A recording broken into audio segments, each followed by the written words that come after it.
მას ესე დავბრუნდით ჩვენ პირდაპირ ეთერში და როგორც გითხარით დღეს სამშაბათია, რაც ყოველთვის ნიშნავს იმას, რომ პიკის 10-ის პირდაპირ ეთერში პიკის 10 წარმოგიდგენთ ხოლმე რუბრიკას რეგიონი. ამ შემთხვევაში ჩვენ დედოფლის წყაროში უნდა გავილაშქროთ, იმიტომ რომ საინტერესო ღონისძიებაა დაგეგმილი სწორედ დედოფლის წყაროს კულტურის სახლში.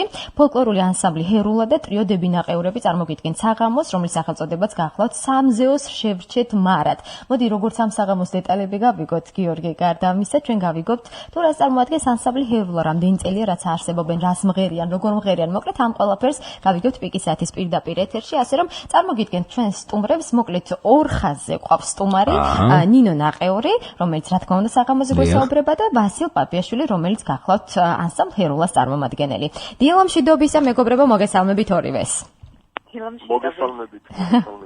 როგორი განწყობა გაქვთ პირველ რიგში? ხომ არ ნერვიულობთ წინა საკონცერტოდ? არა, ნერვიულობით არა, მაგრამ თუმცა საპასუხისმგებლო დღეა და შემართებით ვართ მოკლედ დილიდან. ნინო, მოდი ვიდრე ჰერულას დავიწყებდეთ და ჰერულაზე საუბარს დავიწყებდეთ, ჯერ კონცერტის შესახებ გითხარით და მინდა გითხრათ თქვენი დაკავშირება საერთოდ როგორ მოხდა? ანუ ამ ორი ანსამბლის. დღევანდელი კონცერტი ეს არის ტურნეს ვიწყებთ მოკლედ რეგიონებიდან, რომლის სახელწოდებაც არის სწორედ სამზეოს შევრჩეთ მარად. და ვიწყებთ დედოფლის წყაროდან ანსამბლ ჰერულასთან ერთად და შემდეგ უკვე საქართველოს ყველა რეგიონში გვინდა რომ ჩავიდეთ სტუმრად. ძალიან კარგი.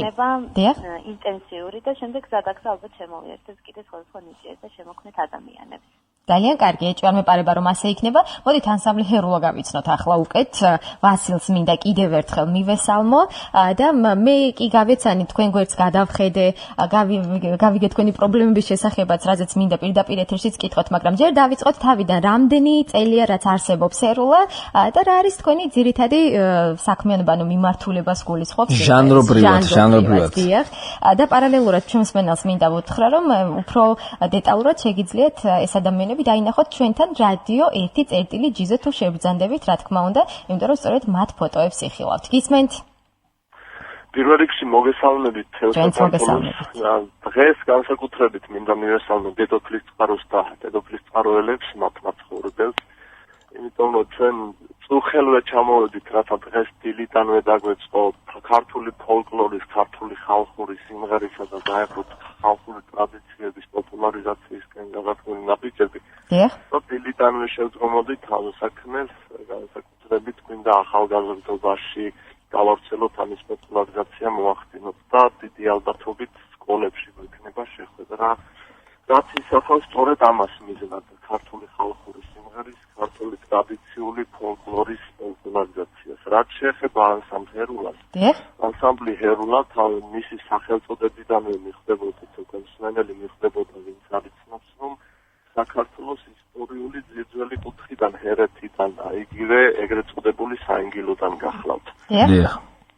ჩვენი მოღვაწეობა რამდენიმე წელს ითვლის, 2011 წელს დავაშლით და მას შემდეგ მოღვაწეობს სწორედ იმ დარგში, რომლის პოპულარიზაციას დღეს უკვე უნდა გავწიოთ, ასე გამოდის დედოფლის წყაროში. დედოფლის წყარო ჩვენთან იმდენად არის ახლო, რამდენადაც ჩვენ გვაერთიანებს ერთი ეპარქია, ორნაბუდისა და ჰერეთის ეპარქია და ასევე საერთო ეთნოგრაფიული მოსახლეობა. უნდა ითქვას, რომ დედოფლის წყაროში საკმაოდ ბევრია თან არა უბრალოდ გათანტულად დასახლებული, არამედ შეჯგუფებულადაც დასახლებული ჩვენი კუთხიდან, ჰერეთიდან, კახიდან, კერძოდ მისი სხვადასხვა სოფლებიდან გადმოსახლებული თავის ერთი საუკუნის წინ დაახლოებით ადამიანები, ანუ ჩვენები, რომლებიც საუბრობენ ჰერულ, ინგილოურ კილოზე და არიან ამ რაიონში და ჩვენი მონატრებული ხმა ალბათ მათაც დიდად ესიამოვნება. კი ბატონო, მოდით ვიდრე შემდეგ კითხვას დაგისვამდეთ, მე ნინოსთან მინდა გადავიდე კითხვით. ნინო, რამდენად შედგა თქვენი ტანდემი? ხმები რამდენად შეეწყო ერთმანეთს, იმიტომ რომ ეს არის ვაჟთა ანსამბლი, თქვენ გოგონათა ტრიო და რამდენად კარგად გამოვიდა თქვენი დუეტი? ძალიან კარგად გამოვიდა, შეიძლება ითქვას, იმიტომ რომ თავიდან როცა დუეტი გადავწყვეტეთ და გადავწყვეტეთ, რომ ერთად გავუკეთა ეს ტურნე. უფრო საინტერესო იქნებოდა ორი ჯგუფის თანამშრომლობა რეპერტუარის მხრივაც და მით უმეტეს ბიჭები დღევანდელ დღეს მასპინძლები არიან, კახეთიდან არიან და აქაურ სიტუაციას კარგად იცნობენ. სადუეტო რეპერტუარი ძალიან საინტერესოა, გვაქვს ძველი ფოლკლორის და გვაქვს თანამედროვე ხალხური მუსიკები, რომელსაც ერთად ვაკეთებთ და დღეს შევთავაზებთ საზოგადოებას, ძალიან მოგწონს ალბათ მოეწონება. კონცერტი რამდენ ხანს გასტანს? რამდენხნიანი კონცერტი იქნება და რამდენი ნაწარმოები შესრულდება, რამდენი კომპოზიცია სიმღერა? თითოეული ანსამბლი შევასრულებს 7 კომპოზიციას. გვექნება 2 ერთობლივი კომპოზიცია და დაახლოებით ეს იქნება საათნახევრიანი პროგრამა. ძალიან კარგი, ძალიან. ტურნე ვახსენეთ და შემდეგი რა მოდის? და საერთოდ როგორია გეგმა? შემდეგი ისევ გვინდა რომ კახეთში გავაკეთოთ, მაგრამ რომელ რეგიონში და როდის იქნება, ამას შეჯერებით არ ვიტყვით. ამას ეტაპობრივად გავავრცელებთ შემდეგ და საიდუმლოდ ტოვებს ესე იგი ჯერჯერობით. კი, წინას ეს გეგმის პროცესია, დაგეგმის პროცესია და კი ბატონო, ნინოს დავემშვიდობოთ. ნინო, მადლობა ჩართვისთვის და მადლობა რომ გაგვაცანი ეს ანსამბლი. ნინო ნაყეურს ვესაუბრებოდით პირდაპირ ეთერში, ვასილი დაგვრჩა ისევ და მე მინდა პატარა ძალიან მოკლედ ყურადღება გავამახვილოთ იმ პრობლემებზე, რაზეც თავად სწორედ ამ ანსამბლის წევრები წერენ. ვასილ, რა პრობლემებზეა საუბარი, იმიტომ რომ ცოტა პირობებთან გქონდა, ხო, სირთულეები, რამდენადაც ვიცი, ეს ძველი სტატია იყო, რაც მე წავიკითხე, თუ ახლაც ამ პირობებში გიწევთ მუშაობა? ანუ სარეპეტიციოს პრობლემა და ასე შემდეგ, ბევრი სხვა პირობის. კი ბატონო, ვიდრე ამ საკითხს შევეხებოდი, ნინოს ნათქვამს დავაზუსტებ კახეთიდან მასპინძლებად, როდესაც მოგვისცემია, ჩვენ იმდენად უკვე ხშირად ჩამოვდივართ დედოფლის წყაროში, საერთო ეპარქიიდან გამომდინარე, რომ ამ რაიონში უკვე არასწორებად თითქმის მასპინძლებადაც ვიცლებით, იმდენად ხშირად ჩამოვდივართ.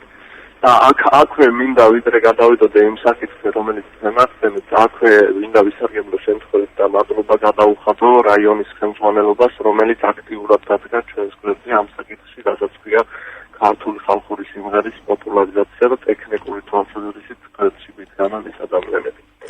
რაც შეეხება ჩვენს პრობლემები არსებობს ერთი განსაკუთრებით იმასთან დაკავშირებით, რომ ჩვენი ფორმალურად ჩვენ ვეკუთვნით კახის რაიონს, რაც იმას ნიშნავს, რომ საქართველოს არც ერთ მუნიციპალიტეტს არ ვეკუთვნით და აქედან გამომდინარე ის პროგრამები, რაც შეიძლება საქართველოს მუნიციპალიტეტების ანსამბლებს კონდეთ, ანსამბლების სასარგებლოდ არსებობდეს, ის ჩვენ მიმართებაში ვერ ხორციელდება.